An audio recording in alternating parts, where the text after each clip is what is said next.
O que é liderança para você, Zema? Ô, Thales, liderança é basicamente você mudar o curso natural das coisas. As coisas tendem a caminhar igual um rebanho que alguém, um líder lá, nem vou dizer líder, né? Uma parte do rebanho foi no rumo, um bando ali, igual passarinho também, os outros vão atrás, né? Certo. E acho que liderança é você falar, não, nós vamos nessa direção ali, que ali é o melhor lugar que nós vamos ter no futuro. Perfeito. Você está entendendo? E eu acho que o líder mostra para as pessoas que esse lugar no futuro é melhor. Ele precisa estar sabendo comunicar, vender, aquilo ali é melhor, porque lá a terra é mais fértil, nós vamos plantar, a produção vai ser melhor. Perfeito. Lá nós estamos mais distante dos invasores, nós temos condição de usar esse rio aqui como barreira. Perfeito. Tem 1000 argumentos aí quando você tem um objetivo em mente. E sempre motivando as pessoas, porque às vezes a caminhada é árdua, né? Você precisa estar sempre lembrando, nós estamos cansados, é só subida até lá, mas vai valer a pena quando a gente chegar lá. E quando chegou, o trabalho não acaba. Eu falo que é um trabalho contínuo. Enquanto a gente estiver respirando, nós temos condição de estar contribuindo. Chegou lá, aí você vai ter de arar a terra, adubar a terra, colher, acompanhar, combater praga. É um trabalho constante. Ele só muda de acordo com aquela necessidade maior no momento. Quando eu assumi Minas Gerais, qual que era a grande questão lá? A parte financeira. Perfeito. Funcionário não recebia 13º, não tinha data para receber salário, era sempre um mês atrasado, no salário mínimo parcelado. Nossa. salário parcelado, prefeito não recebia repasse, 240 mil funcionários com o nome no SPC Serasa, porque o governo descontou da folha e não pagou os bancos. Perfeito. Então era o caos completo. E tinha prioridade isso. Como é que uma pessoa vai trabalhar, desempenhar bem, se não sabe se vai receber o salário? Não tem nem cabeça para isso. Então, agimos na parte financeira, redução de gasto em todas as frentes, né? Podia vender aquela cidade administrativa, né? Exato. E recuperando aquilo que não estava funcionando. Nós tínhamos muitos postos de saúde fechados no interior do estado, em cidade pequena que tem só um, porque o governo não mandava o dinheiro da saúde. Então falamos para os prefeitos, pode contar que todo mês nós vamos passar a pagar agora. Então o serviço foi se recompondo gradualmente, reformar as escolas que estavam caindo, passar a dar uma merenda digna que não existia. Então foi tudo degrau por degrau. Então eu acho que você está a par do que está acontecendo. Perfeito. A todo momento a meta muda, ela é dinâmica. Sim. Entendeu? Porque aquela questão de pagamento atrasado já não acontece hoje em Minas.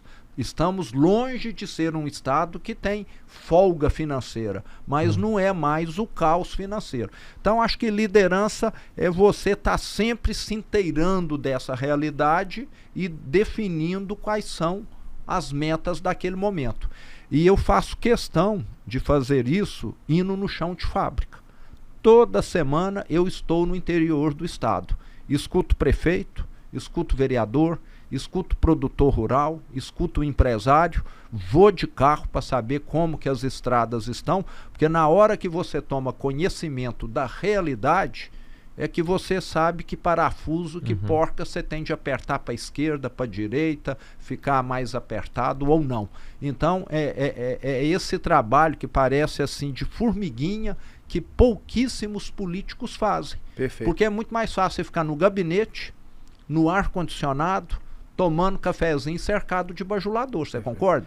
E a minha vida no varejo foi passada em campo. Acho que um dos grandes erros do líder, Zema, é ele ficar preso na tua sala, ouvindo só a turma que traz as boas notícias, então não ter o contato com a realidade, não ir ali para a força de vendas, igual eu te levei, não ir conversar com o cliente. Então ele fica, como você disse, envolto de puxa-saco, que só traz boas notícias, que a gente chama de departamento de boas notícias. Isso. Então ele fica cego, né? Ele não consegue tomar boas decisões, porque ele não tem informação. Não tem a história da Maria Antonieta lá na França? Perfeito. Não é? Exatamente. O povo está com fome, né? O que ela respondeu? Manda servir croissant para eles, não é isso?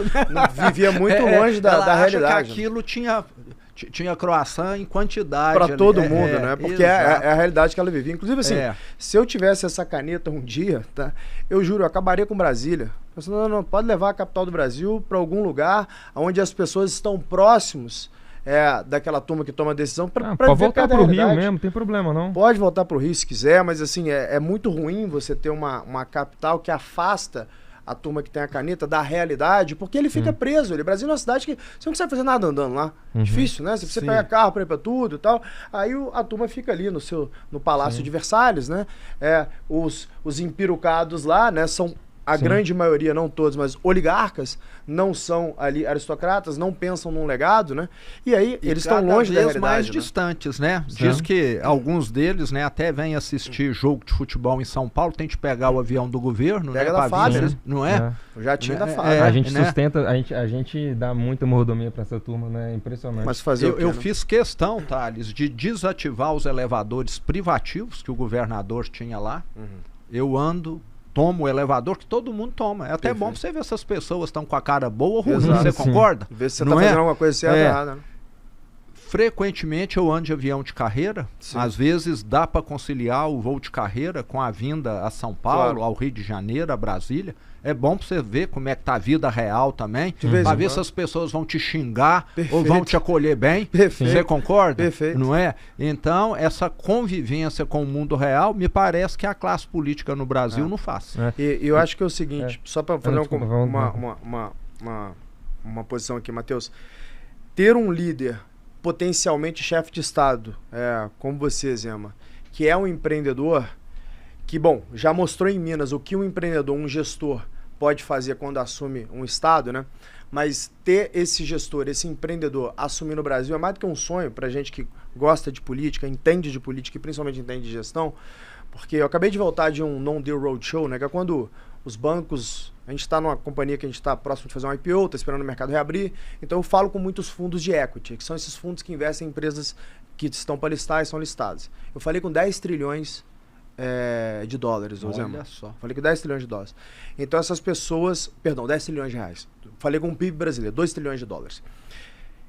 Esses gestores, eles olham para mim e falam assim, olha, o Brasil tem os fundamentos certos, né? Você tem uma população grande, um país continental, uma nação que consome pra caramba, a gente consome muito mais do que, na média, assim, do que um europeu se comparado com a renda que o brasileiro tem, né?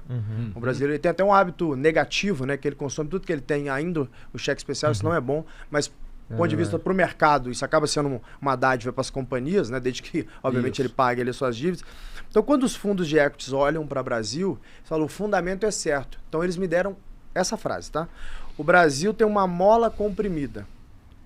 E que se houver uma transição para algum governo que tem uma preocupação maior com o fiscal, que vai me dar uma garantia de que eu não vou financiar só o seu débito fiscal, mas sim financiar empresas que vão crescer no Brasil, que podem gerar prosperidade para o investidor, óbvio, porque ele não está doando, ele quer extrair valor disso e, consequentemente, ali para o mercado, né?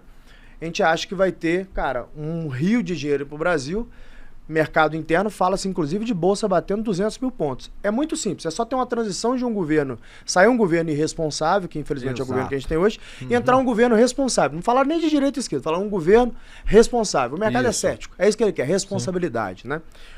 Nesse ponto, tendo o senhor aqui na mesa como pré-candidato aí ao executivo, quais são as medidas que você colocaria em pauta nos primeiros 90 dias de governo para que o Brasil seja percebido pelo dinheiro do mundo como um país mais responsável?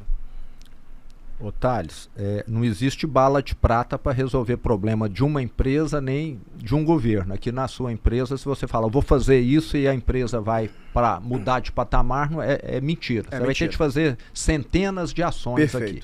No governo, mais ainda. Mas primeiro, vamos aqui ser bem objetivos. O exemplo vem de cima.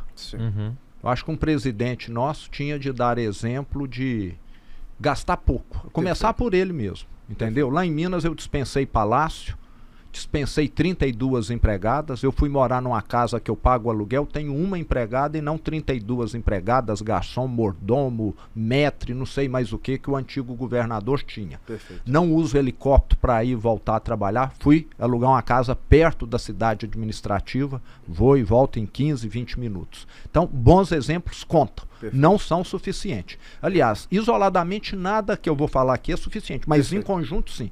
Segundo, atacar a gastança. Quando um governo gasta muito, eu falo que é um efeito dominó.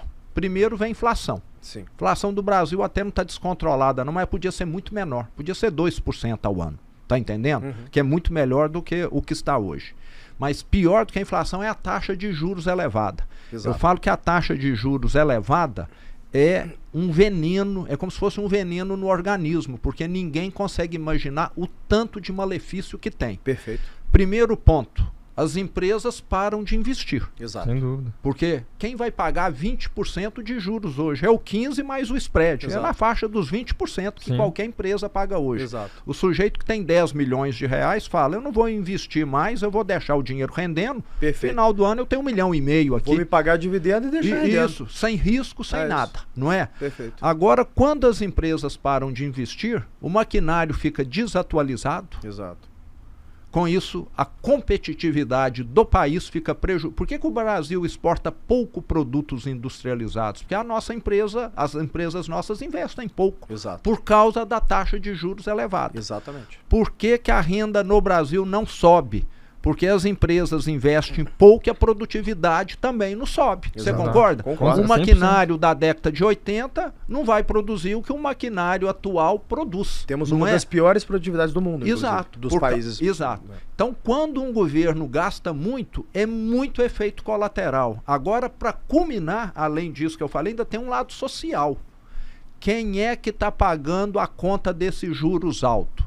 É o sujeito milionário que tem lá milhões aplicado ou é um endividado humilde? É sempre o pobre. É sempre o pobre. Inflação esse é o governo mais terrível que eu falo que ele é a maior hipocrisia possível. Ele fala que está fazendo programa social, que está distribuindo renda, mas o juros está fazendo no sentido inverso muito mais do que qualquer programa social. Eles estão distribuindo renda, só que ao contrário, né? Dos pobres para os ricos. Né? A dívida pública do Brasil hoje, a ordem de grandeza é 7 trilhões. Perfeito. 15% ao ano é 1 trilhão. Perfeito. Nós estamos dando 1 trilhão para os ricos e tirando dos pobres. 7% tá entendendo? Só para pagar custo da dívida. Exatamente. Então você tende a atacar isso. Então eu falei, exemplo, gastança, que aí você ataca a taxa de juros, ataca um punhado de coisa. Perfeito. Precisamos também combater o crime, principalmente o crime organizado. Uhum. É cada vez hoje a maior preocupação do brasileiro é a questão da violência. Ninguém aguenta mais, né? Você está no trânsito, você está tenso, você vai chegar ali um sujeito com uma moto, apontar uma arma para você. Uhum. E eu fui a El Salvador e vi lá, Otales, um país que reduziu a criminalidade, os homicídios em 99% em 3 anos. É mais seguro que os Estados Unidos. Você que viaja muito, uma hora desce lá para você ver. 300 mil salvadorenhos que tinham ido para os Estados Unidos voltaram. Criou um problema habitacional lá agora no país. Não, eu sou fã do Bukele. Eu acho que ele deveria ser um modelo a ser seguido. E sabe por que lá caiu 99% a taxa de homicídio? Sabe qual foi o milagre, a genialidade deles lá? Prender bandido. Botar vagabundo na cadeia. Fizeram o SECOT, Centro de Confinamento de Terrorista, tá lá, não sei se é 15 mil, 20 mil assassinos. E a população aplaudindo, rindo. Eu fui em diversas comunidades lá, conversei com gente humilde, dono de mecânica, dona de casa, estudante, dono lá do barzinho, da padaria. Eles falando, antes eu era extorquido aqui todo dia. Qualquer comércio lá tinha de pagar $300 por crime organizado. Eles chegavam, você tinha uma casa lá... Eles falavam para você, sai dessa casa. O Rio, mas dá desespero, porque... Tipo, é máfia. Eu lembro do Rio de Janeiro também. Então, hoje no Brasil nós temos 23 milhões de brasileiros que moram, que vivem desse jeito. Área controlada pelo crime. Não é o Estado que está lá, não é a polícia. É o crime que cobra pela internet, pelo gás, pela energia elétrica, pela água. eles não precisam mais de droga. Droga para eles hoje é um negócio pequenininho. Sim. Então, precisamos atacar o crime. E além disso, nós fazermos aí as reformas administrativas e políticas que nós comentamos agora há pouco. Eu acho que se o Brasil caminhasse nesse sentido, o mercado já ia falar o seguinte: esse país aqui é viável, dá para reduzir muito a taxa de juros.